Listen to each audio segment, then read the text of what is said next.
Life has a way of surprising us when we least expect it. On a rain-soaked evening in rural Tennessee, Marcus Jenkins drives his beaten-up pickup truck along familiar back roads, juggling 3 jobs and single parenthood. He's the kind of man who always stops to help others, even when his own world is barely holding together. Tonight, that simple act of kindness, picking up a rain-drenched hitchhiker, will transform his life in ways he never imagined. But this mysterious woman isn't just another stranded traveler. When she returns days later in a gleaming limousine, Marcus realizes that sometimes the most extraordinary chapters of our lives begin with the simplest acts of compassion. Could this chance encounter be the miracle his struggling family has been waiting for? Before we jump back in, tell us where you're tuning in from, and if this story touches you, make sure you're subscribed, because tomorrow I've saved something extra special for you. The first rays of dawn crept through the cracked blinds of the modest double-wide trailer as Marcus Jenkins squinted at his reflection in the bathroom mirror.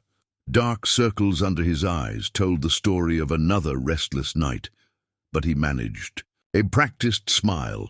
It was the same smile he'd perfected over the past 2 years, the one that told his daughter everything was fine, even when it wasn't. "Lilybug, time to rise and shine," he called out, his voice carrying through the thin walls.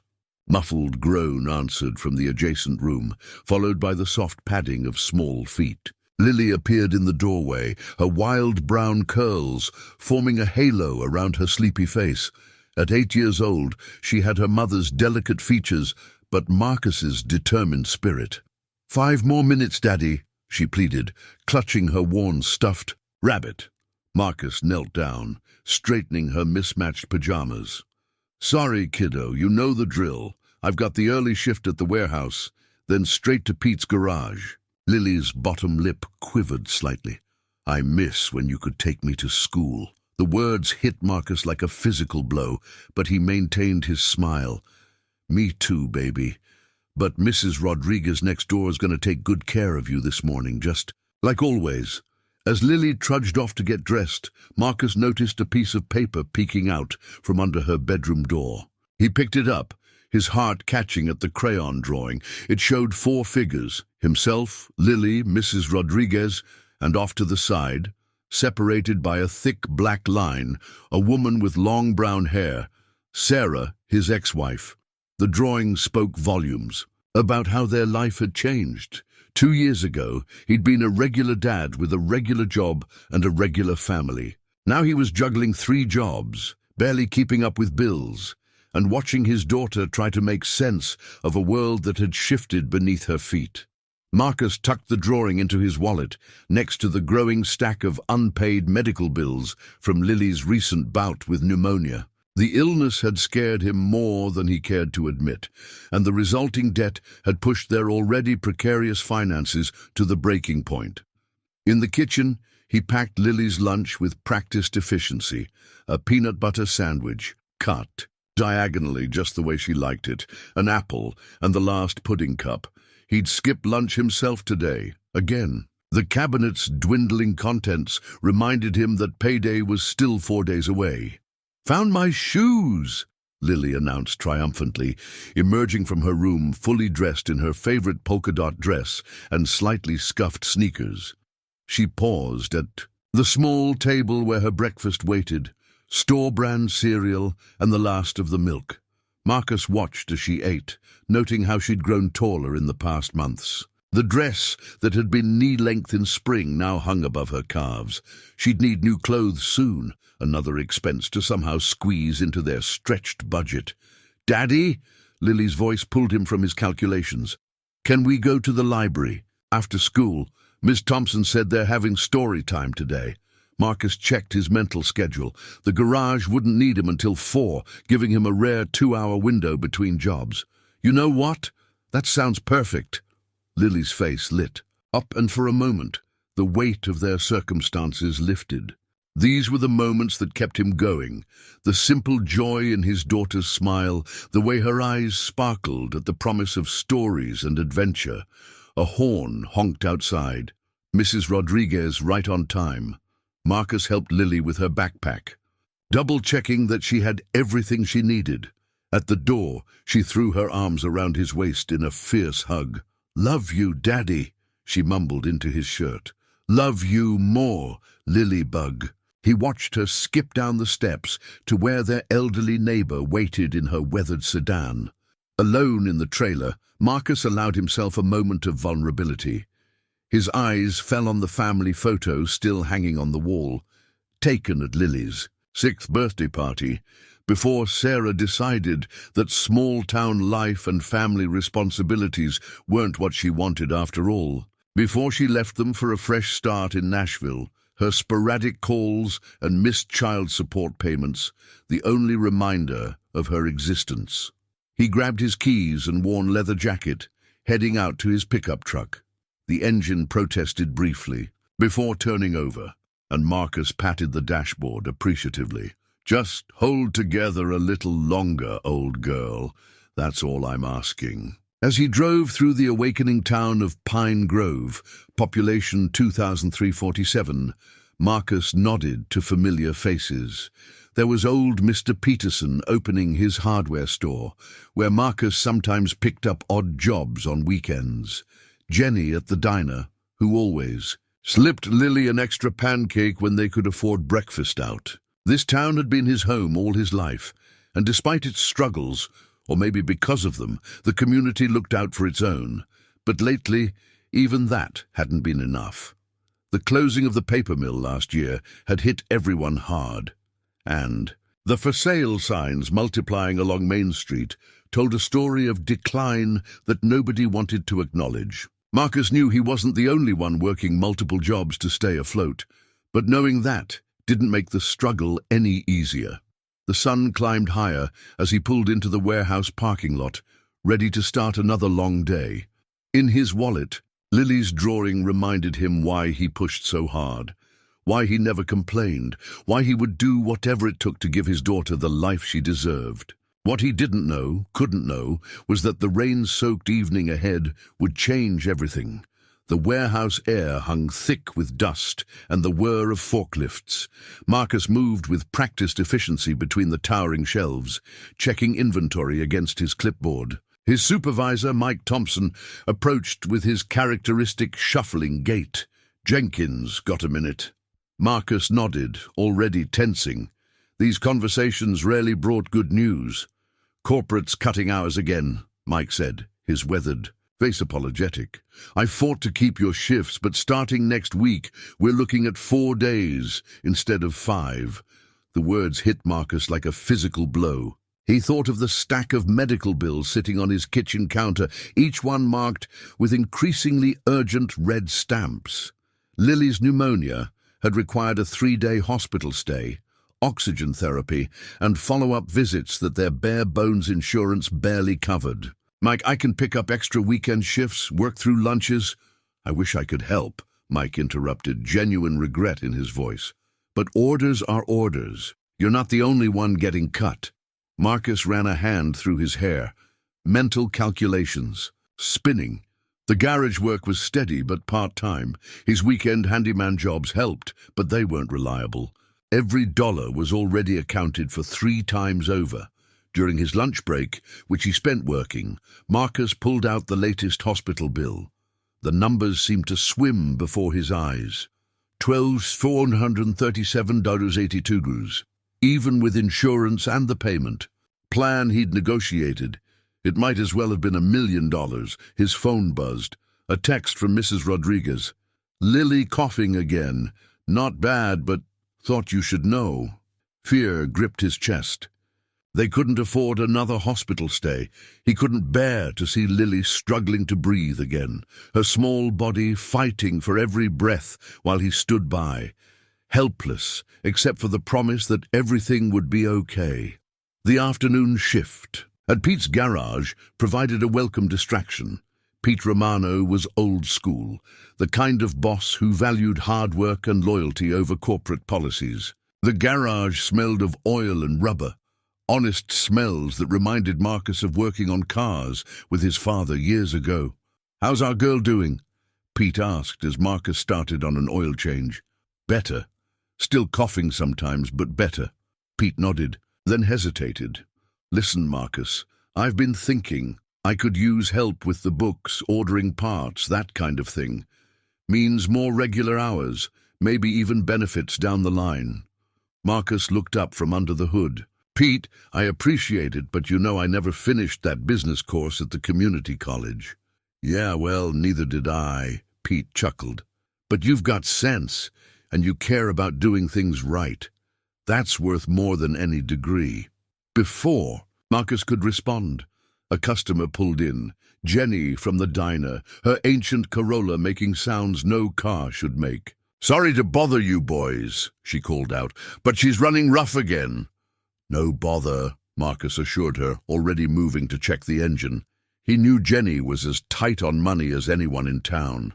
She'd been keeping the diner's prices low, despite rising costs, understanding that for some folks, her dollar coffee and 2-egg special was the only hot meal they'd get all day. As he worked on Jenny's car, Marcus thought about Pete's offer. It was a chance for something more stable, maybe even a path toward the future he'd once imagined. But taking on new responsibilities would mean learning curves, potential mistakes.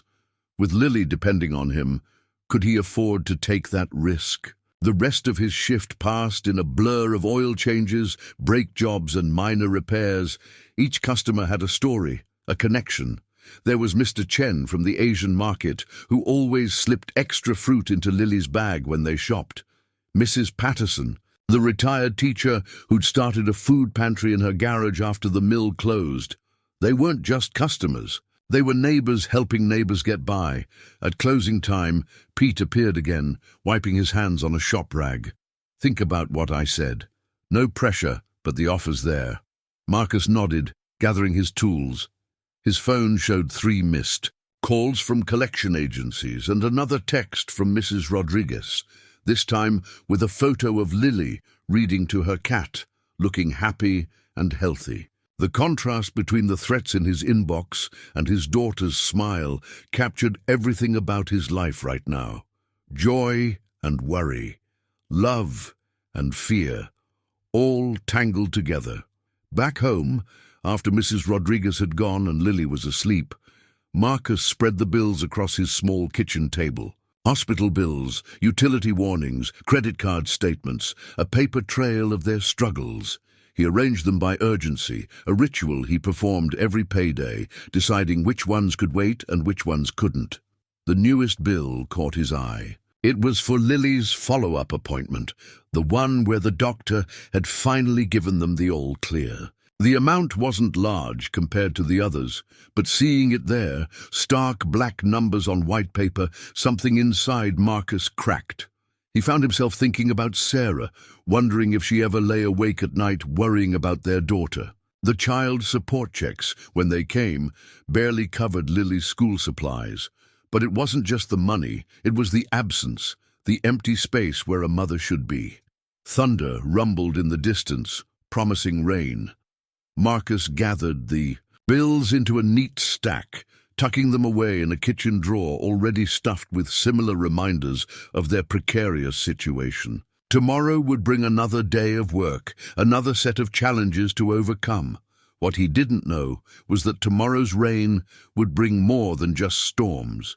It would bring a chance encounter that would challenge everything he thought he knew about fate, opportunity, and the true meaning of wealth. A crack of thunder startled Marcus awake. He'd fallen asleep at the kitchen table, bills scattered around him like autumn leaves. His neck protested as he straightened, eyes falling on the family photo hanging crooked on the wall. He'd meant to take it down countless times, but something always stopped him. The photo captured a moment from Lily's 6th birthday party. Sarah had insisted on making the cake herself, a lopsided creation with too much frosting that Lily had declared the most beautiful cake ever. In the photo, they're all laughing, cake frosting somehow smeared across all their faces. Sarah's arm is draped around Marcus's shoulders, Lily sandwiched between them in a group hug. They look happy. They look whole. 2 weeks after that photo, Sarah left. There had been signs looking back, The increasing restlessness, the late-night phone calls she took outside, the way she'd scroll through social media with a distant look in her eyes. But Marcus had been working extra shifts, trying to save for the down payment on a small house. He'd missed the way she was slipping away. "I can't do this anymore," she'd said one Tuesday morning after Lily had left for school. "This town, this life, it's suffocating me." Marcus remembered standing in their kitchen, coffee cup frozen halfway to his lips. "We can change things," he'd offered. "Maybe take that vacation you've been wanting, or—" "It's not about vacations," Sarah had interrupted. "I'm 28 years old. I'm not ready to just settle. There's so much more out there." She'd left that afternoon while Lily was still at school. Marcus had to pick up their daughter early, sit her down, and explain why Mommy's clothes were gone from the closet. The memory of Lily's face in that moment still haunted him. Lightning illuminated the kitchen, drawing Marcus back to the present. He stood, stretching his cramped muscles, and moved to straighten the photo. Behind it he found another one that had slipped down. Their wedding day. They'd been so young, barely out of high school, full of dreams about the future. The dreams had been simple ones. A modest house with a yard for Lily to play in, family dinners around a table big enough for guests, maybe a small college fund for their daughter. Nothing extravagant, just the kind of life where you didn't have to check your bank account before buying groceries. A soft sound from Lily's room sent him padding down the hallway. He found her sleeping fitfully, her breathing slightly labored. The pneumonia had left her susceptible to every cold and cough that went around, each sniffle sending sparks of anxiety through Marcus's chest. He adjusted her blanket, remembering the nights in the hospital. The beeping monitors, the harsh fluorescent lights, the way Lily's small hand had clutched his while the doctors discussed treatment options. He'd called Sarah then, leaving messages that went unanswered for days.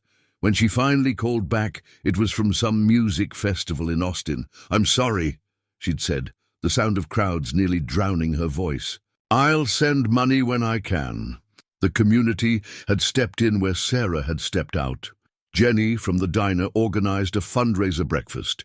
Pete let Marcus work whatever hours he could manage around hospital visits. Mrs. Rodriguez spent nights at the hospital so Marcus could pick up extra shifts. Even Mike at the warehouse had quietly adjusted Marcus's schedule to accommodate doctor appointments. That's what Sarah had never understood about small towns like Pine Grove. What they lacked in excitement, they made up for in hearts big enough to hold each other up when times got rough. Thunder rolled again, closer now. Marcus checked his watch. 4:30 a.m. No point trying to sleep now. His warehouse shift started at 6. He moved through the quiet house, starting coffee, checking Lily's backpack, laying out her clothes for school. The routine was so familiar. He could do it in his sleep, which he practically was some days. The local news played quietly on their ancient TV as he packed Lily's lunch. More businesses closing in nearby towns. A feature about young people leaving for bigger cities. Weather forecast promising rain all week. The same stories on repeat, like the town itself was stuck in a loop it couldn't break.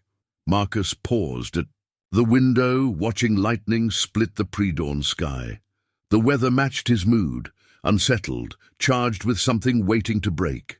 He didn't know it yet, but by this time tomorrow, everything would be different. The rain that was coming would bring more than just storms to Pine Grove.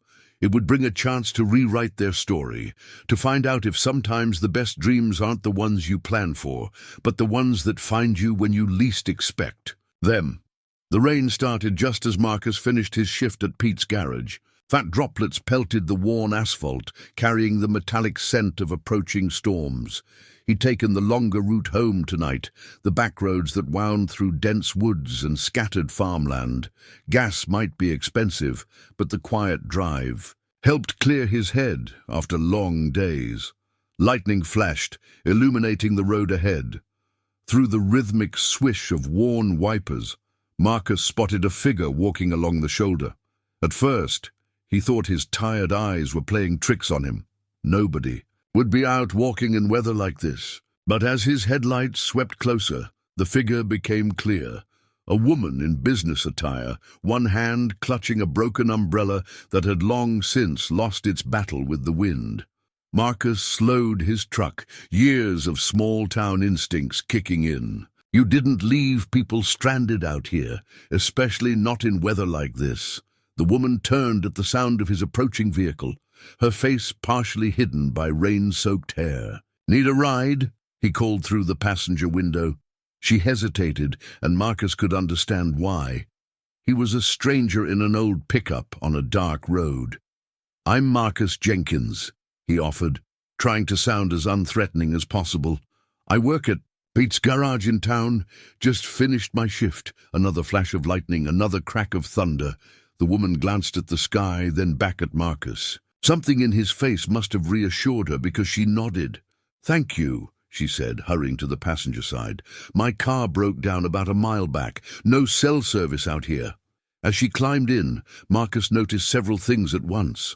Her clothes were expensive, the kind you didn't see much in Pine Grove. Despite being soaked through, she carried herself with a kind of confidence that spoke of boardrooms rather than small-town diners. And when she pushed her wet hair back, from her face, he saw that she was beautiful in a striking, unconventional way. "I'm Claire," she said, offering a hand. "Claire Bennett. And this," she held up the mangled umbrella with a rueful smile, "is what I get for buying cheap accessories." Marcus shook her hand, noting the firm grip. "Where were you headed?" "The Golden Pine Inn, if it still exists. My GPS died along with my phone." "It exists," Marcus said, putting the truck in gear. "About 15 minutes from here, though I have to warn you it's not exactly the Ritz." Claire laughed, a warm sound that seemed to cut through the storm's gloom. "At this point I'd take a dry barn." They drove in comfortable silence for a few minutes, windshield wipers keeping time. Marcus found himself stealing glances at his passenger. There was something about her that didn't quite fit, like finding a diamond in a tackle box. "So what brings you to Pine Grove?" he asked. "We don't get many visitors these days." Claire was quiet for a moment, watching the rain slicked. "Rhodas, would you believe me if I said fate? In Pine Grove, most exciting thing that happens here is when the diner changes its soup of the day. Sometimes the quietest places hide the biggest opportunities," Claire said, her voice taking on a thoughtful tone. "Besides, I've learned that the best things in life tend to happen when you least expect them, like kind strangers stopping on rainy nights." There was something in her voice, a hint of something larger than this moment, but before Marcus could puzzle it out, his truck shuddered and coughed. No, not now," he muttered, guiding the vehicle to the shoulder. The engine sputtered once more and died. "Looks like I'm not the only one having car trouble tonight," Claire observed, but there was no judgment in her voice.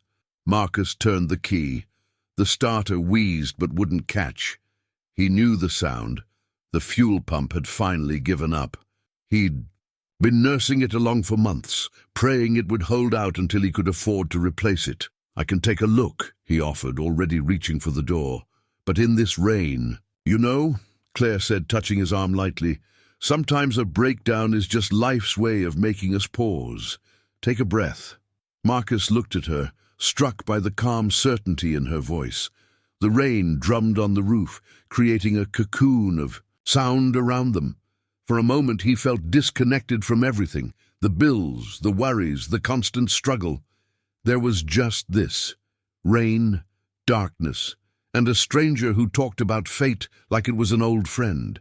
"Tell me about Pine Grove," Claire said suddenly. "Tell me what you see when you look at this town." The question caught him off guard. Nobody had ever asked him that before. As he gathered his thoughts, Claire reached into her bag and pulled out a sleek tablet, somehow still dry despite the rain. "Mind if I take notes?" Professional habit.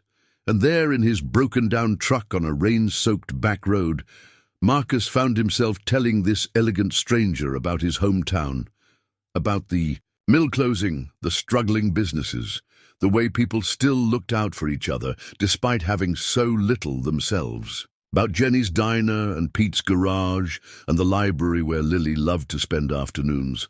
Claire listened intently, her fingers moving across the tablet screen. Sometimes she'd ask a question about property values, local regulations, workforce, skills, questions that seemed oddly specific for a stranded traveler. The rain began to ease, and Marcus's truck, as if it had just needed a rest, started on the first try. As they pulled into the Golden Pine Inn's parking lot, Claire gathered her things, including the broken umbrella. "Thank you, Marcus," she said, her hand on the door handle, "for everything. I have a feeling our paths will cross again soon." As she disappeared into the motel office, Marcus noticed something on the passenger seat, a business card, slightly damp around the edges. But before he could read it, a text from Mrs. Rodriguez lit up his phone. Lily was asking for him. He tucked the card into his pocket without looking at it and pointed his truck toward home, unaware that this rainy encounter had just set in motion changes that would transform not only his life, but the entire town of Pine Grove. The Pine Grove Gazette lay folded on Pete's workbench, its headline stark against the oil-stained surface. 3 more Main Street businesses to close by month's end. Marcus scanned the article while waiting for parts to arrive, his coffee growing cold beside him. Wilson's Pharmacy closing after 52 years of service. Carter's Family Clothing unable to compete with online retailers. The Blue Door Cafe shuttering its doors. Each closure felt like a personal loss. He'd bought Lily's baby medicine. At Wilson's, her first day of school dress at Carter's. Depressing reading? Pete's voice startled him. "Just the usual," Marcus replied, gesturing to the paper. "Town's dying by inches." "Town's been dying since before you were born," Pete said, wiping his hands on a shop rag. "Somehow, we're still here." The morning light filtered through the garages. Dusty windows, catching the grey in Pete's hair. He'd owned this shop for 30 years, seen the town through its ups and downs. But lately, even Pete's usual optimism seemed strained. "About that offer," Marcus started, but a fit of coughing from outside interrupted him. Lily sat on the garage steps, shoulders shaking with each cough. She'd insisted on coming to work with him today. School was closed for teacher training, and Mrs. Rodriguez had a doctor's appointment. "Baby, you okay?" Marcus was already moving toward her, heart racing. "I'm fine, Daddy," she managed between coughs. "Just scratchy." But Marcus could hear the whistle in her breathing, the same sound that had preceded her last hospital stay. He pressed a hand to her forehead. Warm, but not hot. "Maybe we should see Dr. Thompson," he suggested, trying to keep his voice calm. "No!" Lily's eyes widened with fear. "No more doctors, please, I'll rest, I promise." The memory of the hospital bills in his drawer flashed through Marcus's mind. Even with insurance, another visit would... He pushed the thought away. Lily's health came first, always. "Tell you what," Pete called from inside. "My office has that old couch. She can rest there while you finish Mrs. Henderson's brake job." Lily brightened at this suggestion. Pete's office was her favorite spot, with its collection of vintage car magazines and the mini fridge that somehow always contained her favorite juice boxes. As Marcus tucked her in with the blanket Pete kept for winter mornings, his phone buzzed. "Unknown number. Mr. Jenkins, this is Trevor from Colonial Credit. About your payment." Marcus stepped outside, letting the familiar dance begin. Yes, he knew he was behind. No, he couldn't pay the full amount today. Yes, he understood the consequences of default. Through the office window, he could see Lily curled up with one of Pete's magazines, her breathing still labored but her face peaceful. She trusted him to make everything okay. Some days, that trust felt heavier than any car he'd ever lifted. The rest of the morning passed in a blur of oil changes and tire rotations. Marcus worked mechanically, his mind spinning like the wheels. He balanced. Pete's offer of more responsibility and better pay tempted him more with each passing hour. But learning new skills would take time he couldn't afford to waste if things went wrong. During his lunch break, he finally remembered the business card from last night. He pulled it from his pocket, now dried and slightly crumpled. The elegant typography read, Claire Bennett, Executive Director, New Horizons Development Group, revitalizing communities, preserving heritage. Below was a phone number with a New York area code. New Horizons? Pete read over his shoulder. Never heard of them. Met their director last night, Marcus said, describing the rainstorm encounter. She seemed different. Asked a lot of questions about the town. Pete's expression turned thoughtful. Developers been sniffing around since the mill closed. Looking to buy cheap, build condos probably. But something about Claire hadn't felt like a typical developer. The way she'd listened, really listened, to his stories about Pine Grove. The questions she'd asked about the people, not just the properties. A commotion from the office interrupted his thoughts. Lily was coughing again, harder this time. By afternoon, her fever had spiked. Marcus sat in Dr. Thompson's waiting room, the business card forgotten in his pocket, as he calculated the cost of antibiotics against this month's mortgage payment. The nurse called Lily's name, and as Marcus followed his daughter into the exam room, he silently prayed for a miracle, any kind of miracle. What he didn't know was that across town, in room 212 of the Golden Pine Inn, Claire Bennett was looking at satellite images of Pine Grove on her laptop, the broken umbrella from last night propped against her suitcase like a good luck charm. On her screen, dozens of tabs displayed research about the town, property records, business registrations, demographic data. And in one corner of her desktop was a document titled Project Phoenix, Pine Grove Revitalization Initiative. The cursor blinked at the end of a newly typed line. Primary local contact, Marcus Jenkins. 3 days after the rainstorm encounter, Marcus was elbow-deep in an engine when Pete's voice cut through the garage's usual cacophony. "Marcus, there's someone here to see you." He looked up to find a gleaming black limousine parked in the lot, its pristine surface out of place among the weathered pickup trucks and tired sedans. As he wiped his hands on a shop rag, the rear door opened and Claire Bennett stepped out. Gone was the rain-soaked stranger from the back roads. This Claire wore a tailored charcoal suit that probably cost more than his monthly mortgage. Her dark hair fell in precise waves, and confidence radiated from her like heat from an engine. "Hello, Marcus," she smiled, extending a hand. "I hoped I'd find you here." Behind him, he could hear Pete's sharp intake of breath, recognition of the name from their earlier conversation. "Miss Bennett?" Marcus managed, suddenly conscious of the grease stains on his coveralls. "Your car giving you trouble again?" "Actually, I'm here about your car trouble."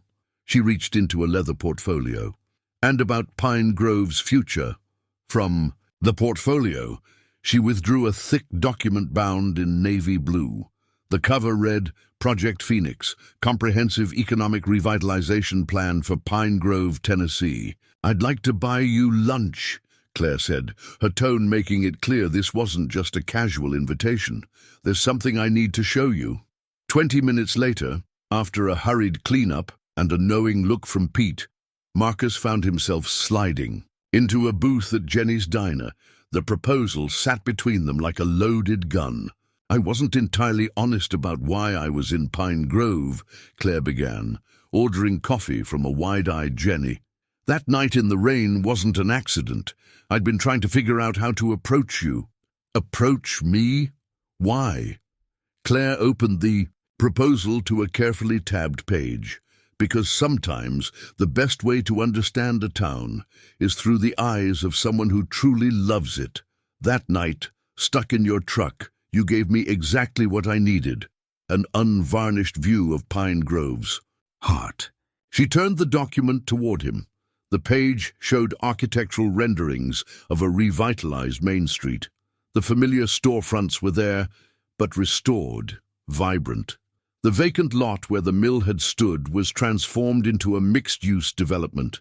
Shops, offices, a community center. "New Horizons doesn't tear down and rebuild," Claire explained, turning pages.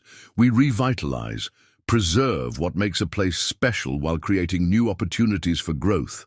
Marcus studied the plans, his mechanic's mind automatically assessing the feasibility of each proposal. The renderings were beautiful, but this would cost millions, he said. 47 million to be exact. Claire's matter-of-fact tone made the astronomical number sound almost reasonable. Initial investment. The project would create over 300 permanent jobs, not counting construction and support services. Marcus's head spun. Why Pine Grove? Because towns like this are the backbone of America. Because there's still a strong community here. People who care, and because... She smiled. I had a feeling about this place, about you. She pulled out another document, this one considerably thinner. We need a local liaison. Someone who knows the town, knows its people, someone they trust.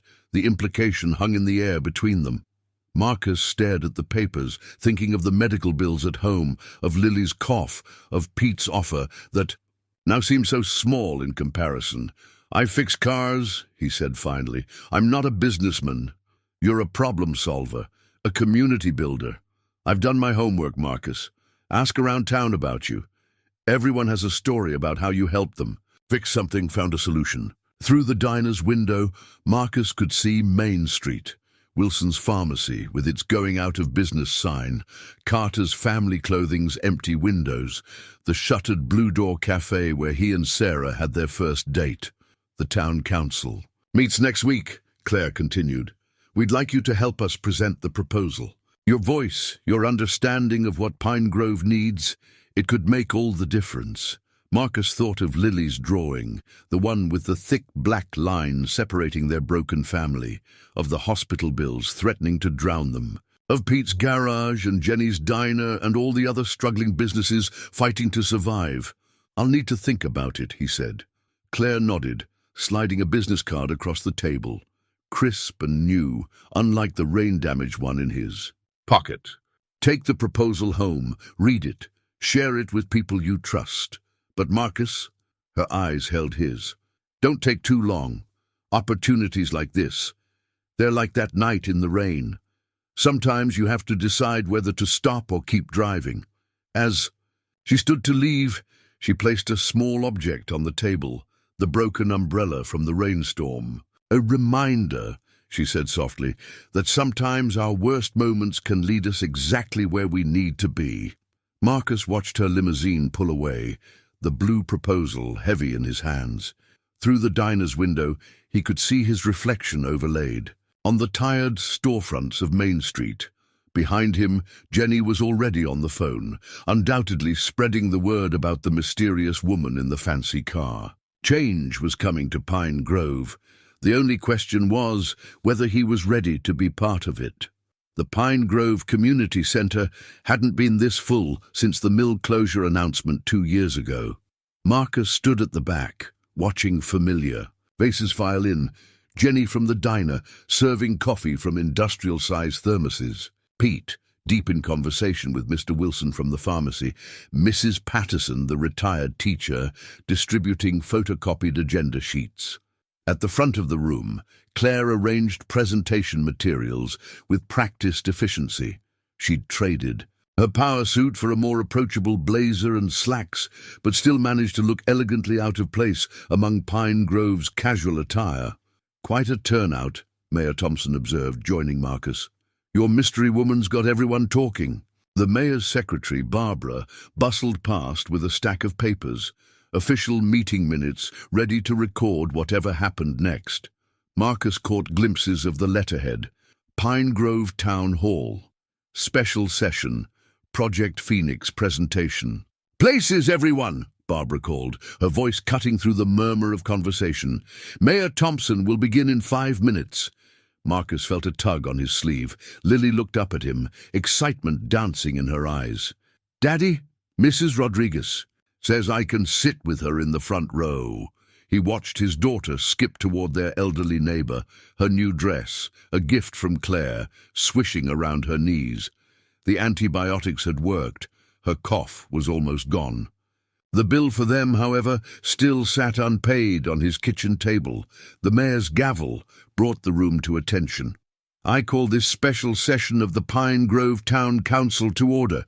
We're here to discuss a proposed development initiative from New Horizons Development Group, represented by Executive Director Claire Bennett. Claire stood, commanding the room with quiet authority. Thank you, Mayor Thompson. Before I begin, I'd like to ask Marcus Jenkins to join me. His perspective as a lifelong resident has been invaluable in refining our proposal. Marcus felt dozens of eyes turned toward him. He made his way to the front, each step feeling longer than the last.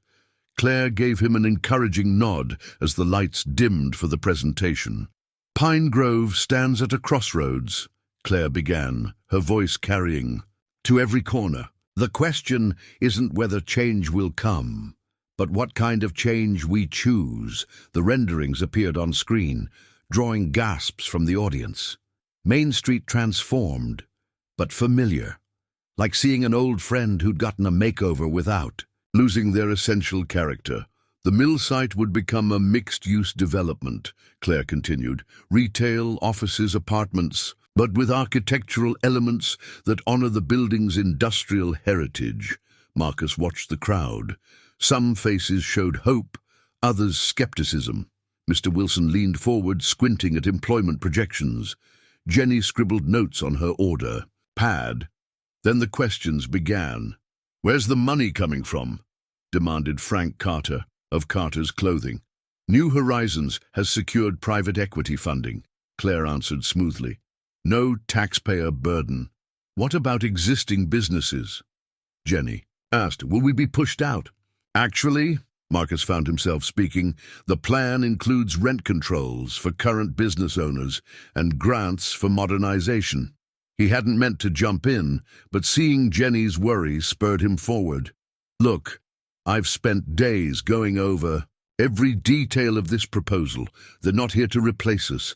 They want to work with us," says the man they've already hired. A voice called from the back. Marcus recognized Tom Wheeler, whose construction company had barely survived the mill closure. "I haven't accepted any position," Marcus countered, but Wheeler was already standing. "Pretty convenient, isn't it? Mysterious developer shows up, picks our local hero as her frontman. What's the real agenda here?" The room erupted in overlapping voices. Barbara's pen flew across the meeting minutes, recording the chaos. Mayor Thompson banged his gavel. "Order, we will maintain civil discourse." Claire remained unruffled. "Mr. Wheeler raises a fair point about transparency. That's why we've prepared complete financial disclosures and impact studies." She gestured to the thick folders Barbara began distributing. "Everything is open for public review." "What about the environmental impact?" Mrs. Patterson asked, already paging through her folder. "The mill site has contamination issues." Section 3 covers our remediation plan, Claire replied, "including creation of a riverfront green space." The questions continued for 2 hours. Claire answered each one with patience and precision, occasionally deferring to Marcus for local context. He found himself warming to the role, surprised by how much of the proposal he'd internalized. Finally, Mayor Thompson called for a preliminary vote, whether to proceed with further exploration of the Project Phoenix initiative. "Remember," he cautioned, "this isn't final approval, just authorization to continue discussions and begin impact studies." Marcus held his breath as hands raised across the room. Barbara counted efficiently, her pen scratching across the official minutes. "Motion carries," the mayor announced. 27 in favor, 12 opposed, 3 abstaining. The room buzzed with post-vote conversation.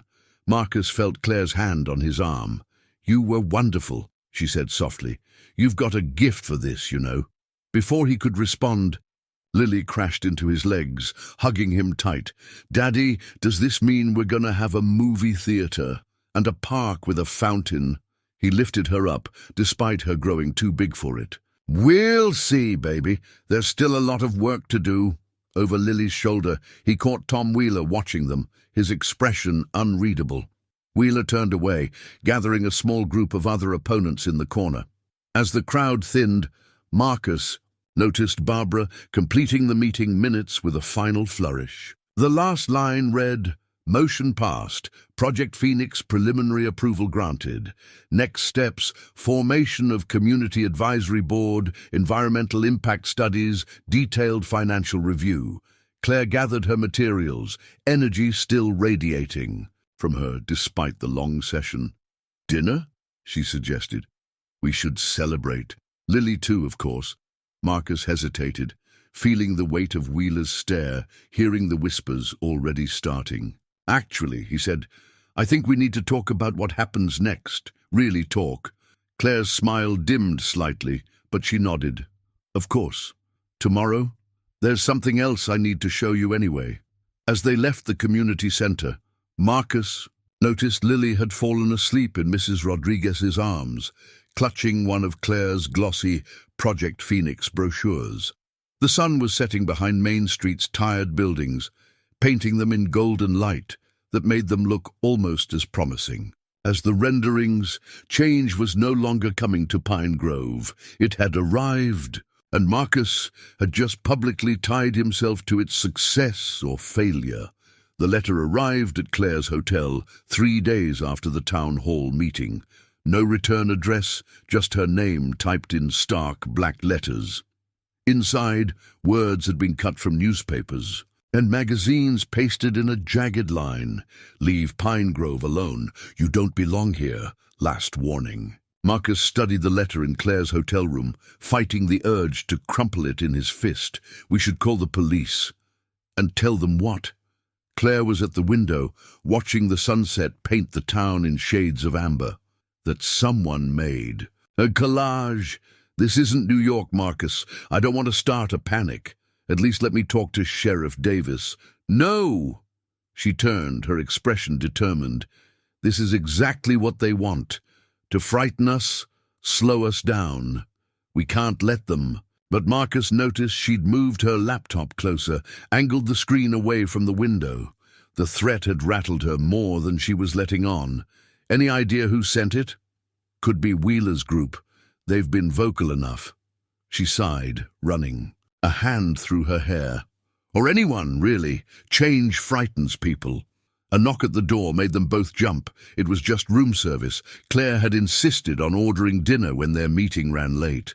The young server wheeled in a cart, eyes widening at the room's transformation into a makeshift project headquarters. Maps and documents covered every surface, sticky notes creating a rainbow of deadlines and action items.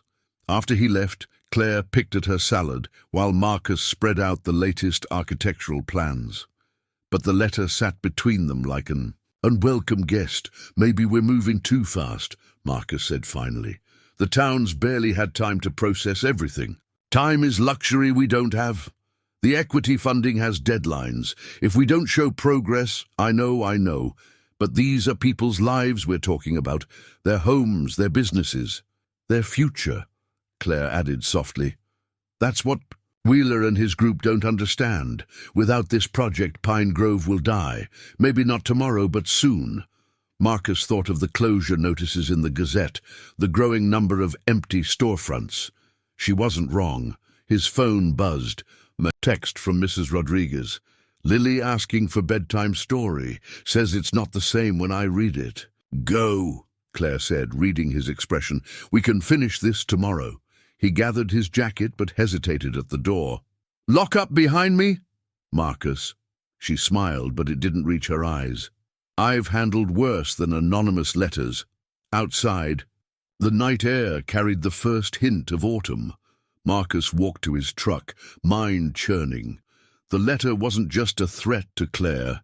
It was a threat to everything they'd been working toward. The renovation grants that would save Jenny's diner. The job training programs that would give Wheeler's construction crew first shot at project contracts. The medical center that would mean no more hour-long drives to the city for Lily's checkups. He was so lost in thought, he almost missed the figure lurking near his truck. His heart jumped before he recognized Pete's broad shoulders. "Little late for a social call," Marcus observed. "Needed to catch you alone." Pete's voice was grave. "Been hearing things, Marcus. People talking about how cozy you and Miss Bennett are getting. We're working, Pete, planning the town's future. Town's got a future already. Maybe not as fancy as her pictures, but it's ours. Pete shifted uncomfortably. Look, you know I'm on your side, but Wheeler's bunch. They're stirring things up, saying she's using you, your reputation, using Lily. Using Lily? How? That new dress she bought her. The way she's always including her in plans makes for good optics, they're saying. Poor single dad and his sick little girl, perfect poster family for the project. Marcus felt his jaw tighten. That's not what this is. No. Pete's eyes were kind but direct. Then what is it? Because I see how you look at her, son. And I remember how that ended last time you fell for someone who wanted bigger things than Pine Grove could offer. The comparison to Sarah hit like a physical blow. Claire's different. Maybe, but she'll leave too when the project's done. That's business. Pete squeezed his shoulder. Just be careful what you're risking. For you and for Lily. Marcus watched Pete's retreating form, the letter's jagged words swimming in his mind. His phone buzzed again, another text from Mrs. Rodriguez. She's still waiting. He got in his ice truck, Pete's warning echoing. Through his windshield, he could see Claire's hotel room window. She was on the phone, pacing, her silhouette sharp against the warm light. For a moment she paused, looking out into the darkness, and Marcus wondered if she could see him watching. The drive home was a blur of mixed emotions. Lily was still awake when he arrived, curled up on the couch with her favorite book. Can we? Read 2 chapters, she asked through a yawn. I waited extra long. He pulled her close, breathing in the sweet shampoo smell of her hair. Sure, baby, 2 chapters. But as he read, he couldn't shake the image of those pasted letters or the weight of Pete's words. What if they were right? What if he was risking everything again for someone who would eventually leave? The answer, he knew, would change more than just his future. It would change Pine Grove forever. The architectural plans spread across. Jenny's largest table like a paper tablecloth, coffee cups serving as paperweights at each corner. Early morning sunlight streamed through the diner's windows, catching the fresh Project Phoenix Community Information Center banner hung in the vacant storefront across the street. See here? Claire traced a line with her finger. The community center connects directly to the green space, walking paths, playground, amphitheater for outdoor events. Marcus leaned closer, their shoulders touching. He caught the faint scent of her perfume, something subtle and expensive, before forcing his attention back to the plans. Wheeler's crew started soil testing yesterday, he said. Preliminary results look good. Mill contamination isn't as bad as we feared. Claire made a note in her ever-present tablet. Perfect. That saves us about $2 million in remediation costs. We can redirect those funds to the medical center expansion. Jenny appeared with fresh coffee, eyeing the plans. Those really the final drawings? Nothing's final until construction starts, Claire assured her. That's why we're here. We want community input. Well, Jenny hesitated. Been thinking about that corner space, the one marked retail. My daughter's been after me to open a second location, maybe something more upscale. Coffee shop during the day, wine bar at night. Claire's eyes lit up. That's exactly the kind of local business expansion we want to encourage. Let me show you the grant application process. The diner's bell chimed. Tom Wheeler walked in, followed by 3 of his construction workers. The conversation died as they claimed a booth, their eyes fixed on Claire and Marcus. Jenny hurried over with menus, tension visible in her shoulders. Marcus watched Wheeler accept a coffee, then deliberately turn his back on the architectural plans. They'll come around, Claire said softly, once they see real progress. As if on cue, the rumble of heavy machinery filled the air. Outside, a bulldozer rolled down Main Street toward the mill site, the first physical sign of change. Daddy, look! Lily pressed her face against the diner's window. She'd been coloring quietly in a corner booth, but now her eyes were wide with excitement. Is that for the new park? Site preparation, Marcus explained. Remember the drawings we looked at? Lily nodded enthusiastically. with the fountain and the butterfly garden. She turned to Claire. Can we really help plant the flowers? Absolutely. Claire smiled. I'm counting on your expert assistance. Marcus watched their interaction, Pete's warnings echoing in his mind. But there was nothing calculated in the way Claire treated Lily. No good optics, just genuine warmth. Wheeler's voice carried across the diner. There goes the neighborhood. Claire stiffened almost imperceptibly. Marcus touched her arm, a silent reminder to let it go. They had real work to do. The plans before them showed more than just buildings and parks. Each section represented hope. The medical center that would bring specialists to Pine Grove, the educational facilities partnering with the community college, the business incubator spaces reserved for local entrepreneurs. Miss Bennett, Mrs. Patterson approached their table, reading glasses perched on her nose. About the library expansion. Of course. Claire pulled out the relevant section. We've incorporated all your suggestions about the children's area. Soon their table was surrounded by curious residents. Even some of Wheeler's crew drifted over, professional interest overcoming their boss's obvious disapproval. The support beams, one worker pointed out, that's old-growth timber from the mill. Good eye, Claire nodded. We're salvaging what we can. History built into the future.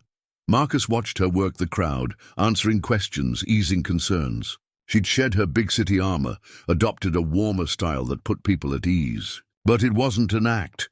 He'd seen enough of both sides of her to know the difference. Marcus, she touched his arm. The contractor needs you at the site. Something about the utility layouts. He grabbed his jacket, then stopped. Wheeler had risen, blocking the door. Must be nice, Wheeler said, voice carrying. Trading up from grease monkey to corporate yes man. The diner went silent. Marcus felt heat rise in his neck. Tom, Jenny warned from behind the counter, just saying what everyone's thinking. Wheeler's eyes locked on Marcus. How long before she trades you in too? When she's done using you to sell her fancy dreams to us simple folk? Marcus stepped forward, but Claire's hand on his arm stopped him. Mr. Wheeler, she said calmly, my office hours are 9 to 5 if you'd like to discuss your concerns professionally. Marcus, we're late for that meeting. Outside, the bulldozer's rumble had grown louder. Main Street was filling with people, drawn by the sight of actual progress. Lily waved from the diner window where she'd remained with Jenny. I'm sorry, Claire said as they walked. This is exactly what I didn't want, for you to become a target. I'm a big boy. I can handle Wheeler. It's not just Wheeler, she stopped, turning to face him. The threats, the gossip, maybe Pete was right. Maybe we're asking too much of you. Marcus felt his breath catch. You heard about that? Small town, she smiled sadly. Look, I can bring in someone else to liaison. Someone without so much personal investment. No. The force of his response surprised them both. I'm not walking away. This isn't just a project anymore, Claire. This is our future, all of us. She studied his face for a long moment. The morning sun caught the gold flecks in her eyes, and Marcus found himself wondering what would happen if he just leaned forward. The bulldozer's backup alarm shattered the moment. Claire stepped back, professionalism sliding back into place. We should get to that meeting, she said. But as they walked toward the mill site, her hand found his, squeezing briefly before letting go. And Marcus realized that somewhere between coffee cups and architectural plans, between threats and possibilities, he'd started falling for more than just her vision of Pine Grove's future. The email arrived at 3 a.m., sender unknown. Marcus almost deleted it as spam until he saw the subject line, The Truth About Claire Bennett. Attached was a scanned newspaper article from the Burlington Free Press, dated 3 years ago. Riverfront. Revival project collapses. Developer disappears. A small Vermont town left in financial ruins. Millbrook, VT. What began as a promise of economic renewal has ended in bankruptcy and recrimination for this struggling mill town. The ambitious Riverfront Revival project, spearheaded by New Horizons Development Group and its director Claire Bennett, has been officially declared defunct, leaving behind half-finished construction, unpaid contractors, and millions in municipal debt. "She sold us a dream," says former Mayor James Conway, "but it turned out to be a nightmare." Local officials report that New Horizons funding collapsed mid-project, with investors pulling out amid allegations of mismanaged funds. Bennett, who had become a fixture in the community, left town shortly. Before the announcement, multiple attempts to reach her for comment have been unsuccessful. Marcus read the article 3 times, his coffee growing cold beside his laptop. The sun wouldn't rise for hours, but sleep was impossible now. The accompanying photos showed a familiar scene: architectural renderings, community meetings, ceremonial groundbreakings. And there was Claire, younger but unmistakable, holding a shovel and smiling at the cameras. His phone buzzed, a text from Pete. "You need to see this." Attached was another article, this one from a small paper in North Carolina. Different town, different year, same story, same Claire. The knock at his door made him jump.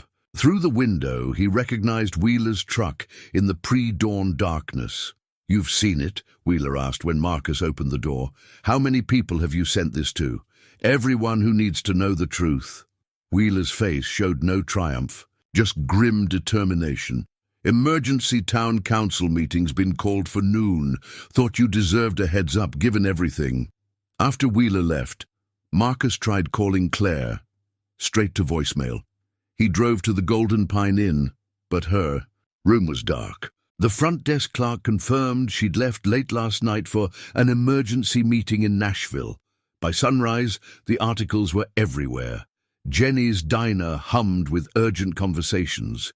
Mrs. Patterson's reading group had transformed into an impromptu crisis meeting. Even Mrs. Rodriguez, dropping Lily off at school, asked Marcus if he'd known. "Known what, Daddy?" Lily's voice was small, confused. "Nothing, baby. Grown-up stuff. Have a good day at school." But as he watched her walk into the building, he thought of the medical center plans, the promised specialists who would have meant no more long drives to the city for her checkups. The Project Phoenix office was locked, its windows dark. Through the glass, Marcus could see their work of the past weeks, maps, plans, dreams pinned to every wall. The banner outside fluttered in the morning breeze, suddenly seeming more like a taunt than a promise. His phone buzzed again. "Claire, I can explain," she said before he could speak. "But not over the phone. Meet me at the mill site." He found her standing amid the preliminary construction work, looking smaller somehow, without her usual professional armor. She wore jeans and a sweater, her hair pulled back simply. "Millbrook wasn't my fault," she began. "The 2008 financial crisis, and North Carolina," she flinched. "You found that too?" Wheeler did. "He's been busy." "Marcus, please. Yes, those projects failed. Yes, people got hurt. But I've learned from those mistakes. New Horizons is different now. The funding is solid, like it was in Millbrook. In Durham," he pulled out the articles, "you told those towns the same things you told us, made the same promises. The promises were real." Her voice cracked. "Every time, they were real. I believed in those projects just like I believe in this." "And did you believe in the people, or were we just numbers in your proposals?" "That's not fair." She stepped closer. "What happened between us?" "Don't." He backed away. "Don't make this personal." "It is personal. Everything about Pine Grove became personal. You, Lily, the whole town. Why do you think I've worked so hard? To get every detail right?" A truck door slammed nearby. Wheeler emerged with Mayor Thompson and several council members. "Time for some answers," the mayor said grimly. Claire straightened, professional mask sliding back into place. But Marcus had seen the cracks now, the weight of past failures in her eyes. "I'll explain everything," she said. "I owe you all that much." As the group walked toward the Project Phoenix office, Marcus remained by the construction site. The morning sun cast long shadows across the dirt where foundation work had begun. Somewhere in the distance, he heard the school bell ring, imagining Lily settling into her classroom, still believing in promises adults had made. He looked down at the articles in his hand, wondering how many other small towns had watched their dreams collapse like houses built on sand. Wondering if he'd been a fool to believe Pine Grove would be different. The private investigator's report landed on the conference table with a damning thud. Mayor Thompson flipped it open, reading aloud to the hastily assembled town council. Claire Bennett, born Claire Elizabeth Winters, Harvard Business School dropout, founded New Horizons in 2007. First project, Millbrook, Vermont, failed. Second, Durham, North Carolina, abandoned. Third, Oak Ridge, Pennsylvania, never broke ground. Pattern of ambitious proposals followed by funding complications and eventual project collapse. Claire sat alone on one side of the table, her usual confidence replaced by a quiet resignation. Marcus stood by the window, unable to look at her directly, but unwilling to join the opposition side. "There's more," Wheeler said, pulling papers from his briefcase. "Called some contacts in construction. 2 contractors in Vermont went bankrupt when she couldn't pay. Family businesses gone." "The circumstances were different then," Claire interjected. "The financial crisis and Durham," Wheeler pressed. "That was 2015, no crisis to blame there." The mayor held up a hand. "Miss Bennett, you need to help us understand. Why should we believe Pine Grove won't end up like these other towns?" Claire's fingers traced the edge of her tablet, the same one she'd used to take notes that rainy night in Marcus's truck. "Because I've spent the last 3 years rebuilding. New Horizons from the ground up, new investors, better safeguards. The funding structure is complicated," Wheeler interrupted. "Just like it was in Millbrook and Durham. Just complicated enough that nobody noticed the problems until it was too late." Marcus watched the faces around the table. Jenny, worried about the loans she'd taken out for her planned expansion. Pete, who'd been sketching ideas for a trade school program. Mrs. Patterson, who'd already announced the library's new reading program to her students. "The medical center," he found himself saying. Everyone turned to look at him. "The specialized pediatric wing. Was that real?" Something flickered in Claire's eyes. "Everything in the proposal is real, Marcus. I swear it." "Like you swore to those other towns?" Wheeler stood. "Mayor, I move to terminate all agreements with New Horizons immediately." "Second," called another council member. "Wait." Claire's voice cut through the murmurs. "Please, give me 24 hours. Let me show you the updated financial structures. The new investor guarantees. Everything's different now." "Why should we?" Wheeler demanded. "Because you've already started," she said simply. "Construction contracts signed, loans approved. If you terminate now, Pine Grove will be worse off than if you'd never started." A heavy silence fell. She was right. They were already committed in ways that would be costly to undo. 24 hours, the mayor decided. "Tomorrow morning, same time, bring everything." As the room cleared, Marcus remained by the window. Claire approached slowly, like he was a wild animal that might bolt. "Marcus, were you ever going to tell me?" "I wanted to. So many times. But I was afraid that I'd react exactly like this. That I'd lose you," she whispered. "Both as a colleague and—" She trailed off, leaving the unspoken truth hanging between them. Through the window, Marcus could see Lily getting off the school bus. Mrs. Rodriguez waited to walk her home, but Lily stood scanning the street, probably looking for him. She'd been so excited about the project, about Claire. "Those other towns," he said. "The people there, did you care about them too?" "Yes." Her voice was barely audible. "That's why each failure nearly destroyed me. But it also taught me what I was doing wrong. Marcus, this time really is different. The funding, the structure, everything. I just need a chance to prove it." He finally turned to face her. "You've got 24 hours. Will you help me? The council trusts you more than me now. I don't know if I trust you. I understand. She gathered her things, pausing at the door. But Marcus, everything that happened between us, that was real. Maybe the only real thing I've found in years of chasing these dreams. After she left, Marcus sat alone in the conference room, surrounded by the debris of the meeting. The private investigator's report lay open, Claire's professional history laid bare in cold, factual language. But it couldn't capture the way her eyes lit up when describing her vision for Pine Grove, or how naturally she'd folded into their lives. His phone buzzed. A text from Mrs. Rodriguez, Lily asking if Claire's coming for dinner tonight like planned. Marcus stared at the message, remembering Claire teaching Lily how to fold paper cranes last week, promising to help decorate her room with 1,000 of them. Another promise that might go unfulfilled. Outside, the construction equipment stood, silent at the mill site. Tomorrow would determine whether they represented the beginning of Pine Grove's revival or just another false start in Claire Bennett's complicated history. And Marcus had 24 hours to decide which side of that history he wanted to be on.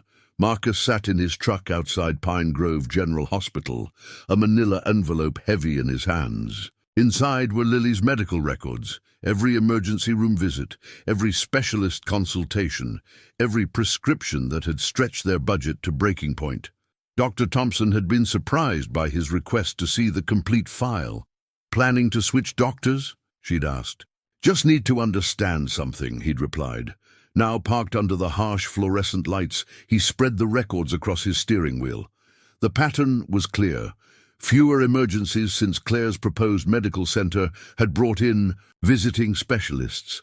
Better preventive care, more consistent treatment. His phone showed missed calls from both Claire and Wheeler. The 24-hour deadline was ticking away, and everyone wanted his support for tomorrow's meeting. But first, he needed to be sure. The hospital's automatic doors whooshed open. Claire emerged, clutching a stack of papers. She stopped short when she saw his truck. "I hoped you'd be here," she said, approaching cautiously. "Been talking to Dr. Thompson about the pediatric wing plans, doing your homework?" "No." She held out the papers. "Securing guarantees. Letters of intent from specialists, timeline commitments, real doctors agreeing to treat real kids like Lily." Marcus took the papers, comparing them to Lily's records. The specialists they'd been driving hours to see, they were all on the list. Plus others, better equipment, newer treatments. "Why didn't you tell me about Millbrook?" he asked. "About any of it?" Claire leaned against his truck, suddenly looking tired. "Would you have given me a chance if I had?" "I deserve the truth." "The truth?" She laughed softly. "The truth is, I was 26 and thought I could save the world. The truth is, I didn't understand that good intentions weren't enough. The truth is, every failure taught me something, and Pine Grove is where I finally get to prove I learned those lessons." A siren wailed in the distance. Marcus thought of all the times he'd heard those sirens and prayed they weren't heading for his daughter. "Show me," he said. "What?" "Everything. The new funding structure. The investor guarantees. Show me why Pine Grove isn't just another Millbrook waiting to happen." Claire's eyes lit up with that familiar fire. "My room at the inn. I have everything there." The Golden Pine Inn's parking lot was empty except for Wheeler's truck. Light spilled from Claire's ground floor window. "He's been watching me," she said quietly. "Making sure I don't run, I guess." Inside her room, every surface was covered with documents. Not just the polished proposals they'd shown the town, but the messy reality behind them. Investor agreements, construction bonds, insurance policies. "See here?" She pointed to a complex flowchart. "In Millbrook, funding came from a single investment. A group. When they pulled out, everything collapsed. Now we have diversified sources, staged releases, performance guarantees." Marcus studied the documents with a mechanic's eye for detail. Like an engine, every part had to work together. One failure could bring down the whole system. Hours passed. Claire ordered coffee. They worked through each aspect of the project, every safeguard, every backup plan. She answered his questions with transparent honesty, even when the answers weren't pretty. Durham failed because I trusted the wrong people, she admitted. Oak Ridge never started because I finally learned to recognize red flags in investor patterns. Dawn was breaking when Marcus sat back, rubbing his tired eyes. The pieces fit. The safeguards were real. But something still nagged at him. Why Pine Grove? He asked. Of all the struggling towns in America, why here? Claire was quiet for a long moment. That night in the rain, when you picked me up? I'd been driving these back roads for days, visiting small towns, looking for the right place. But Pine Grove was the first place that felt like... She hesitated. Like what? Like home, she whispered. That night, watching you talk about this town, seeing how much you cared, I knew this was where I could finally get it right. A knock at the door made them both jump. Wheeler stood there, looking unsurprised. To find them together. Council meeting in 2 hours, he said flatly. Hope you've got a good story ready. After he left, Claire turned to Marcus. I know I've lost the town's trust. Maybe I've lost yours too, but I'm not running this time. Whatever happens in that meeting, I'm staying to face it. Marcus gathered Lily's medical records and Claire's new guarantees. The sun was rising over Pine Grove, painting the town in shades of possibility and doubt. In 2 hours, he'd have to choose a side. For now, he just watched the morning light transform their tired little town into something that looked almost like Claire's vision of its future. The petition lay open on the mayor's desk, 2 columns of signatures splitting the town down the middle. One side demanded immediate termination of the Project Phoenix contract. The other urged the council to continue, arguing the potential benefits outweighed the risks. Look at these names, Mayor Thompson said, running his finger down the lists. Families who've been neighbors for generations, now barely speaking to each other. Marcus recognized the signatures. Jenny's name under Continue. She'd already bought equipment for her new cafe. The Wilson family under Terminate, their pharmacy's closure still a fresh wound. Pete had abstained, caught between loyalty to Marcus and fear of more broken promises. Wheeler's group is gathering outside, Barbara reported, peeking through the blinds. Claire's supporters, too. It's getting tense. Through the window, Marcus could see Pine Grove dividing itself into camps. Wheeler stood on the town hall steps, rallying his construction crew and other skeptics. Across the street, Jenny had set up a coffee station for project supporters, her new business plans displayed prominently. His phone buzzed. A text from Mrs. Rodriguez. Lily keeps asking what's wrong. Everyone at school is fighting about the project. Another buzz. Claire. Ready? He'd spent the morning reviewing her documentation one final time, looking for any hint of deception. The funding structures were solid, the investor guarantees legitimate. But would facts matter against the emotional weight of her past failures? Marcus? The mayor's voice pulled him back. As our community liaison, you'll need to speak first. Have you decided? A commotion outside interrupted him. Wheeler's voice carried through the windows. No more empty promises. No more outsiders telling us what's best for our town. Marcus stepped outside. The crowd parted, both sides watching him expectantly. They all knew he'd spent the night reviewing Claire's documents. His opinion could sway the council's decision. Claire stood apart from both groups, dark circles under her eyes, betraying her sleepless night. She'd traded her usual power suits for simple business attire, less the outsider developer, more someone who wanted to belong. Dad! Lily broke away from Mrs. Rodriguez, running to him. Behind her followed a stream of children, all clutching. "In papers, we made our own petition," Lily announced, holding up a slightly crumpled sheet. From the kids, Marcus read their earnest handwriting. "Dear Town Council, please don't stop the project. We want a real library with lots of books, parks where we can play movies in our own town, doctors who can help when we're sick, jobs so our parents don't have to drive so far. A place to be proud of. Love, the kids of Pine Grove." Dozens of childish, Signatures filled the page. Marcus recognized names from Lily's class, Wheeler's grandkids, children from both sides of the adult divide. "Out of the mouths of babes," Jenny said softly. Wheeler stepped forward, his expression softening as he read. "The children's petition.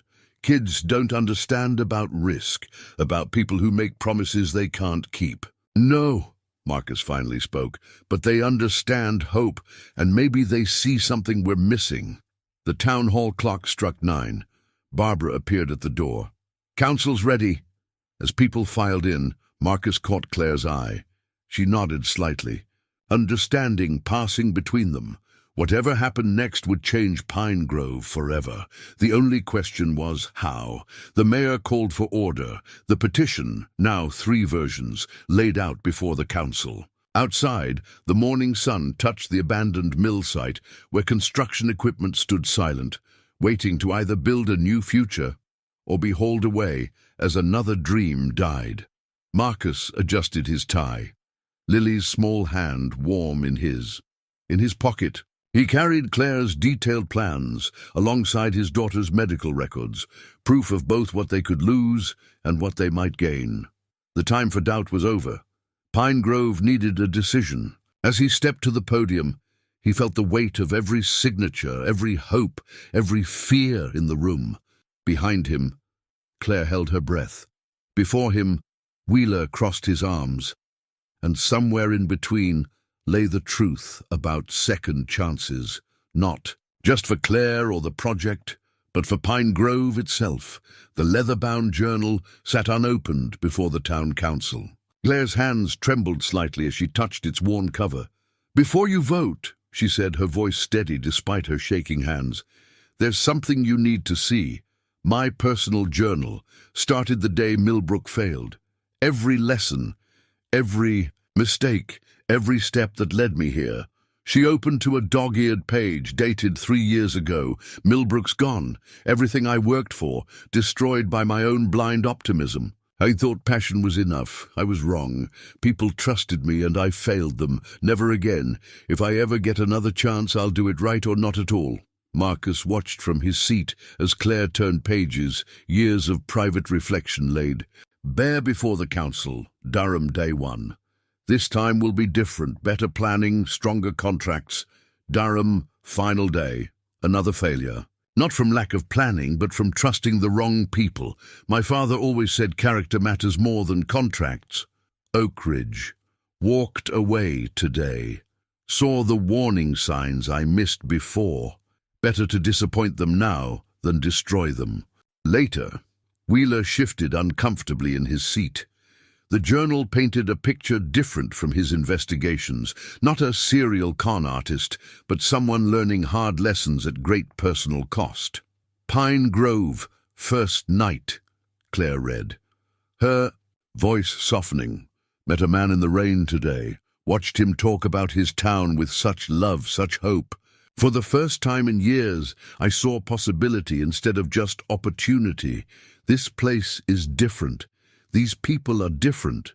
Or maybe I'm different now." She turned to more recent entries. "Lily asked me today if I'd stay after the project's done. The truth is, I can't imagine leaving. Every morning I wake up thinking of new ideas for Pine Grove. This isn't just another project anymore. It's become..." Her voice caught.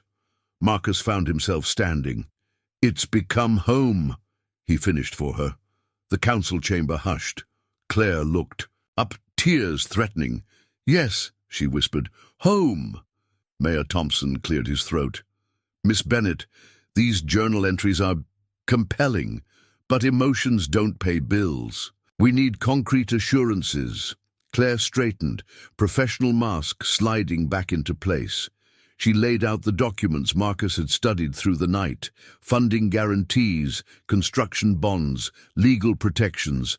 Every safeguard I wished I'd had in Millbrook, every lesson learned from Durham, every red flag I recognized in Oak Ridge. "It's all here," Wheeler stood. "Pretty words and paper promises, just like before." "No," Marcus stepped forward. "Not like before. I've spent all night verifying every detail. The funding's solid, the guarantees are real, but more importantly, he met Claire's eyes. She's real. Her commitment to Pine Grove is real. Prove it, Wheeler challenged. Claire reached into her briefcase, withdrew a final document.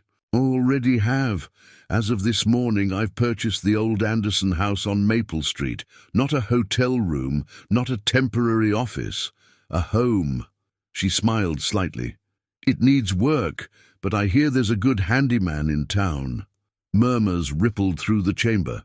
The Anderson house had stood empty for years, a symbol of the town's decline. Claire's purchase was a statement. She was literally investing in Pine Grove's future.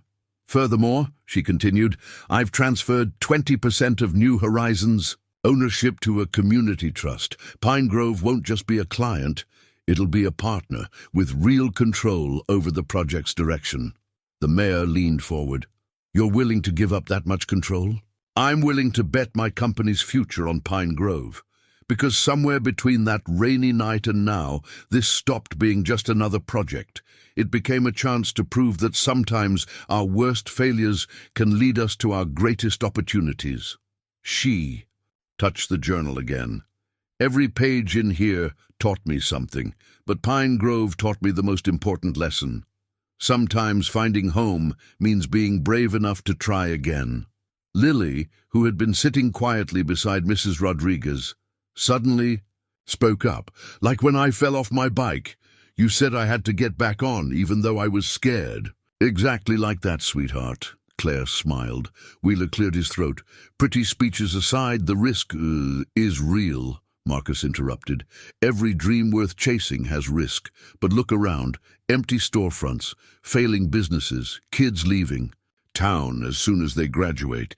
That's not risk. That's guaranteed decline. He moved to stand beside Claire.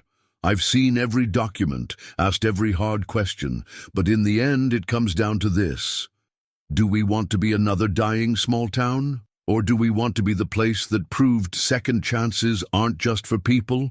They're for entire communities? The mayor checked his watch. Time to vote. Council members.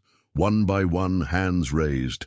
The room held its breath as the count proceeded, until finally, motion carries, the mayor announced.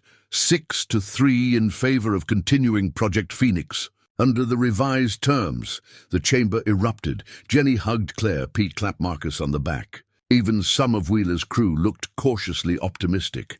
But Marcus watched Claire. She wasn't celebrating. Instead, she had opened her journal to a blank page and was writing, Pine Grove, Day 1. Today, trust was given back to me.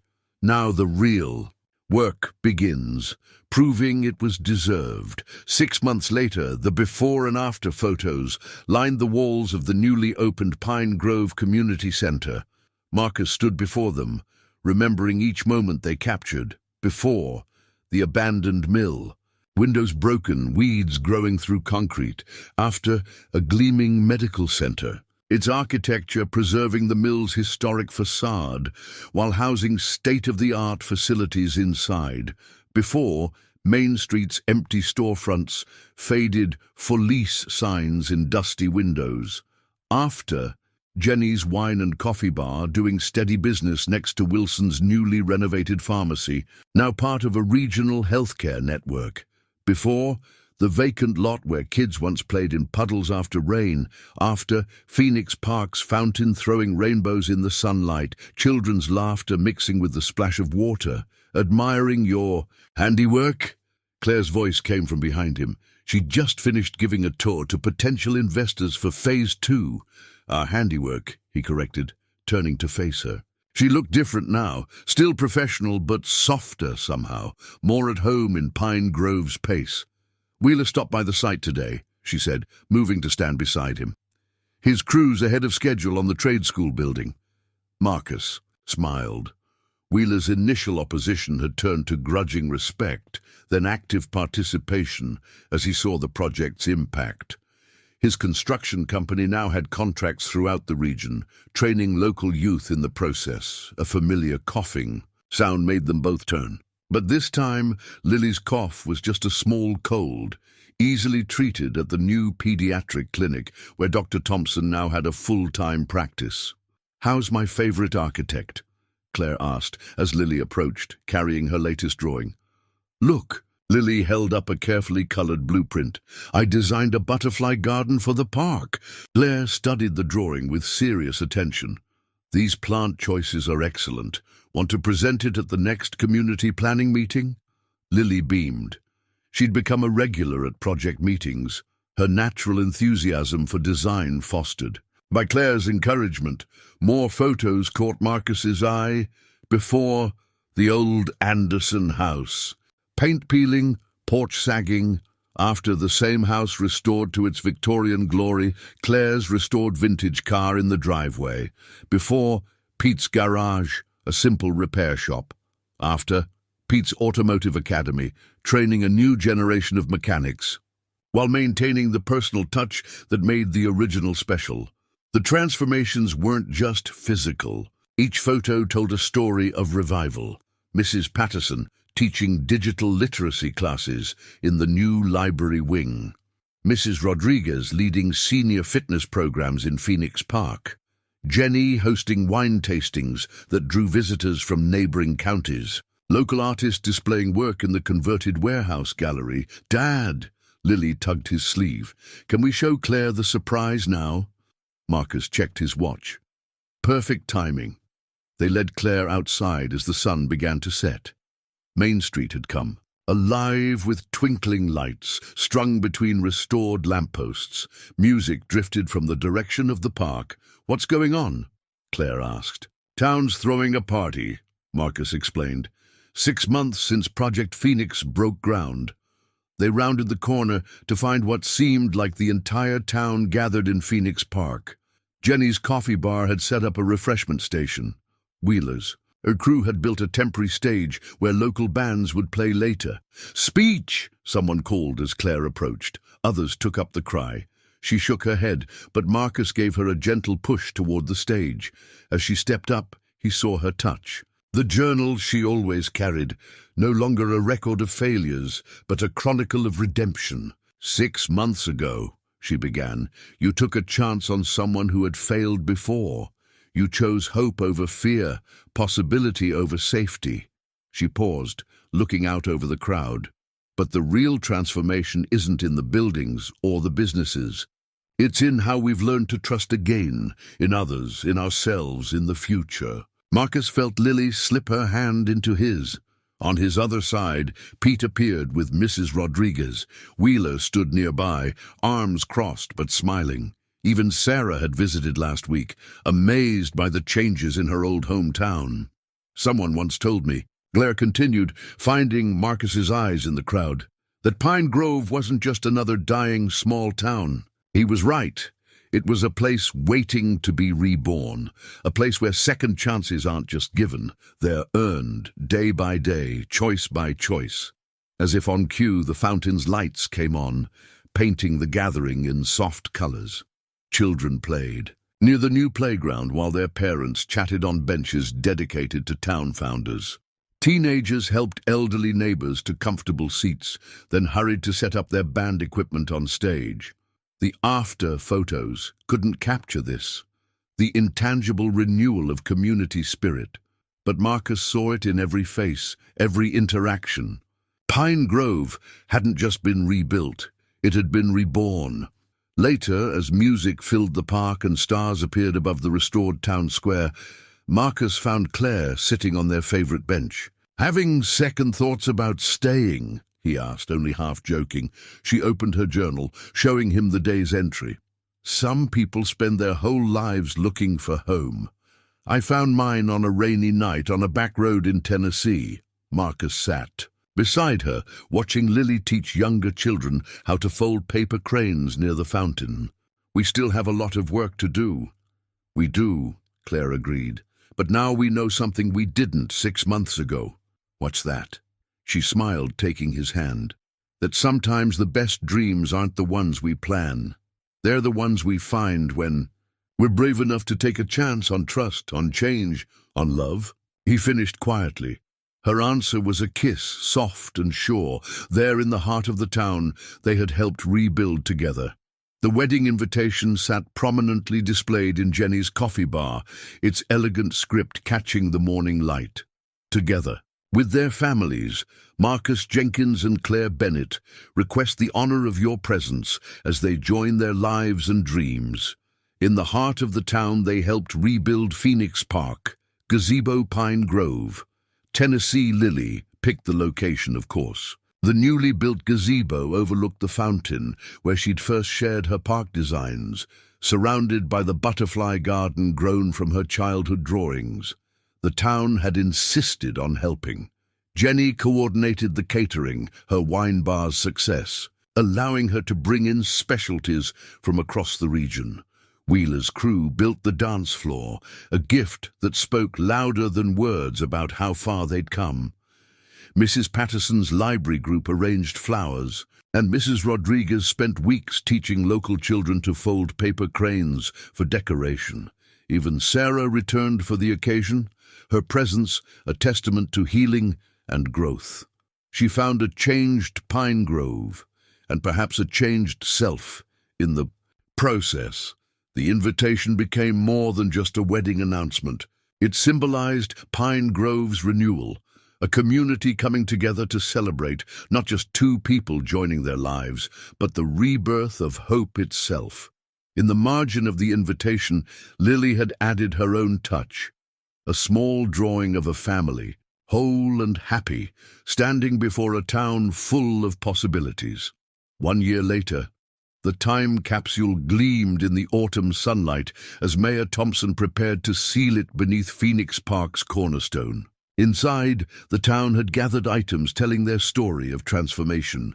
Claire's journal, its final entry reading, "Some called it a miracle, but Pine Grove's rebirth was built on something stronger: trust, hard work, and the courage to believe. In second chances." The original Project Phoenix proposal, now dog-eared and coffee-stained from countless community meetings. Wheeler's first set of trade school graduation certificates, proof that renewal came in many forms. A photo from Marcus. And Claire's wedding, the whole town gathered around the gazebo, Lily beaming between them in her flower girl dress. Jenny's first dollar earned at the wine bar, framed alongside her business expansion plans. Mrs. Patterson's library card catalogue, now retired as the new digital system took over, but preserved as a reminder of where they'd started. Lily's original butterfly garden drawings, several now reality throughout the park. The broken umbrella from that rainy night, carefully preserved as a reminder that sometimes the best things in life start with a simple act of kindness. As Marcus watched the capsule being sealed, Claire's hand found his, their wedding rings catching the light. Lily stood nearby, excitedly explaining to younger children how future generations would discover their story. Pine Grove had become more than just another small-town success story. It had become a blueprint for hope, proving that sometimes the greatest adventures begin with a chance encounter on a rain-soaked road, and the courage to believe in new beginnings.